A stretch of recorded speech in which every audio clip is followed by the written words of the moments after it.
Good morning, students. This is the third class or the third session as far as the subject of business organization is concerned. Earlier to these classes, the first class we have learned on the introduction to business organization. The second class, we learned about some of the definitions as well as the features or characteristics of the business organization or the business.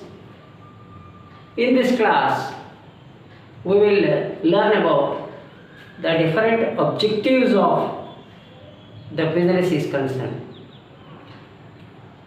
If we can observe, business is a social process. Business is conducted in a society, and business is conducted for society, and business is conducted by people who are a part and parcel of the society as businessmen or entrepreneurs.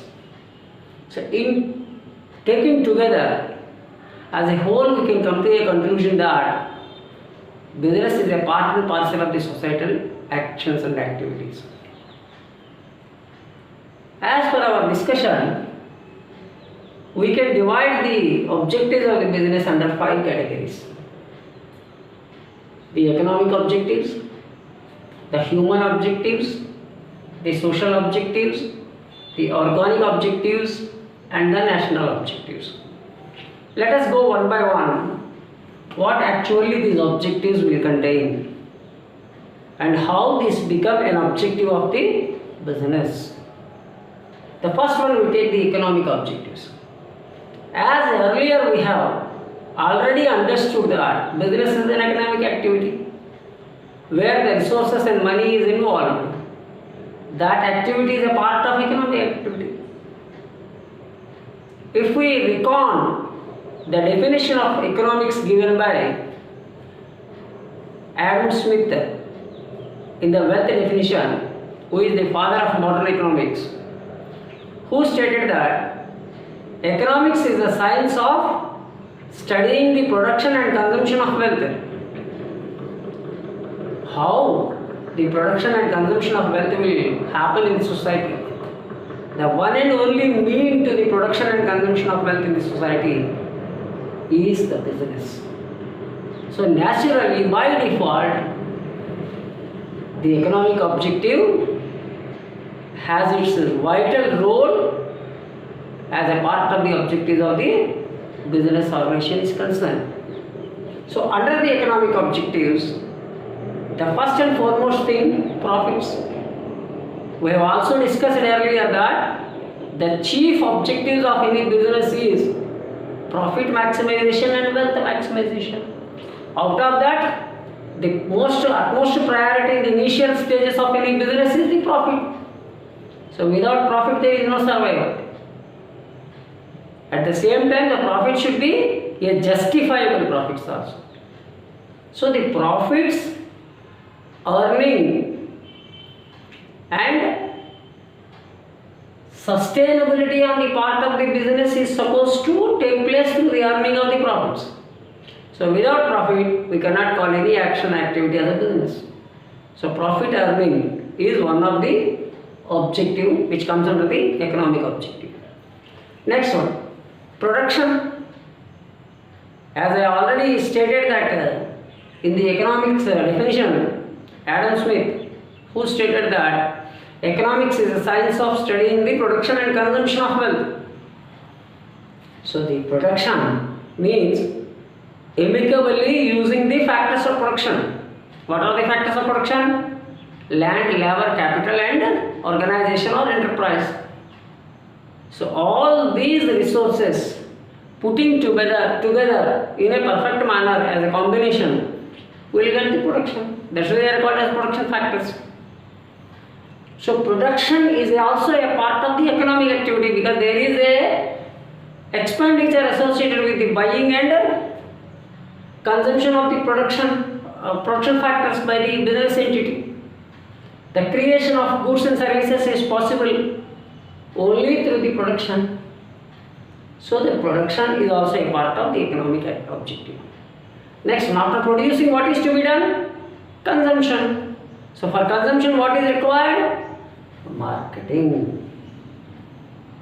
The use of marketing is necessary for converting the basic function of business, that is what? Exchange of goods and services. So without marketing, the possibility of exchange of goods and services is not possible. Henceforth, marketing is also a tool for creating the economic objective of the organization. So through marketing, we will convert the production into cash, into sale, and that realizes the profit. So that's why marketing is also an element of economic objective. And the last one is technological improvement.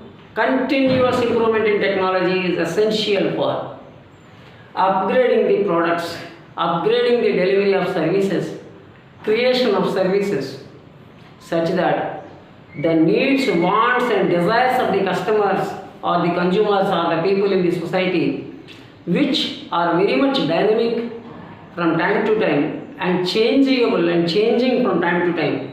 So there is a need to improvise the technology also from time to time. And this is also engulfed with the use of economic resources. Henceforth, the technological improvement is also a part of economic objective. Now coming to the question of human objective. As I said that business is not a single person. Business is having its own internal stakeholders as well as external stakeholders. So both the stakeholders will have the human face. Automatically, we have several people who have been associated either externally or internally. Should we get the maximum benefit out of the business? The reaping of maximum benefit by a business towards the human interface is coming under the human objective.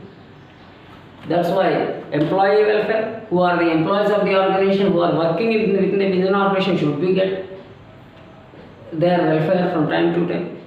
The customer satisfaction, the shareholders concern, who have provided the capital to the business, including the owner.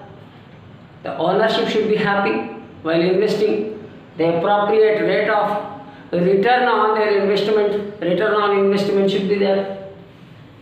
Then only the business will go ahead. Otherwise, it's plunging into different problems. So the shareholders' concern also should be there.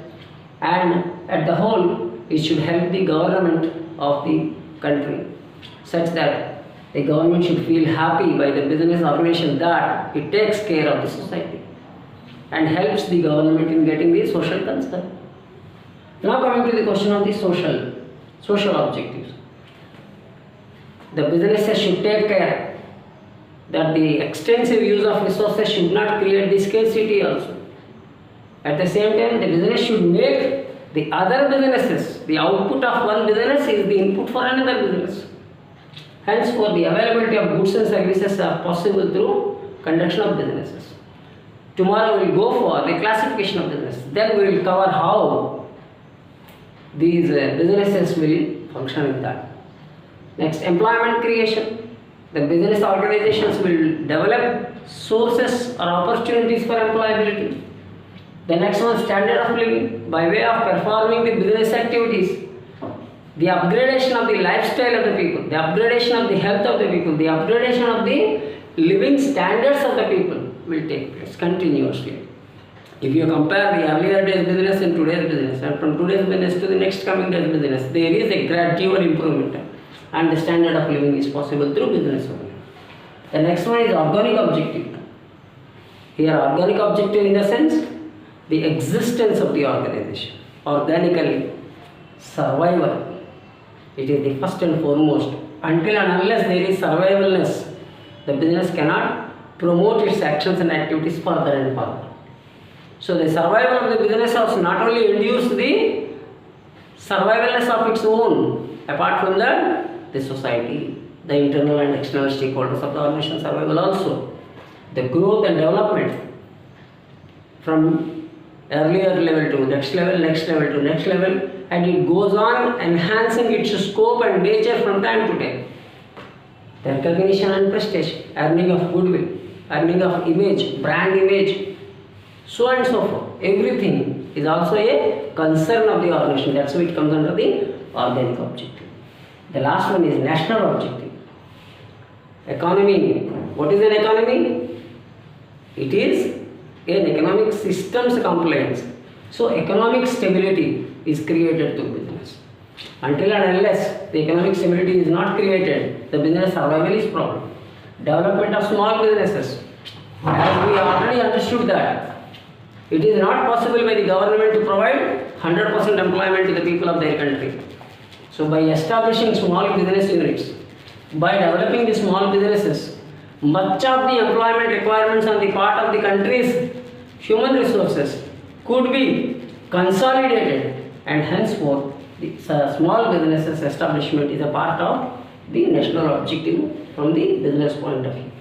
The self-sufficiency, country's self-sufficiency as well as the exportingness is also a part of the national objective, because government all the time may not go for imports of the goods and services such that they may have a recurring expenditure on the part of the foreign exchange reserves of the country, and that may devaluate the currency of the country.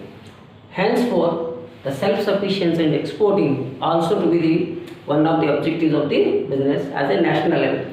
And the last one is business is a segment which provides a continuous training to all the human resources which they are using in their organizations to develop and further develop and stabilize their efficiency levels from time to time. Henceforth, this comes under the national objectives. Today we will study for this. Tomorrow we will go for classification of business activities. Thank you very much.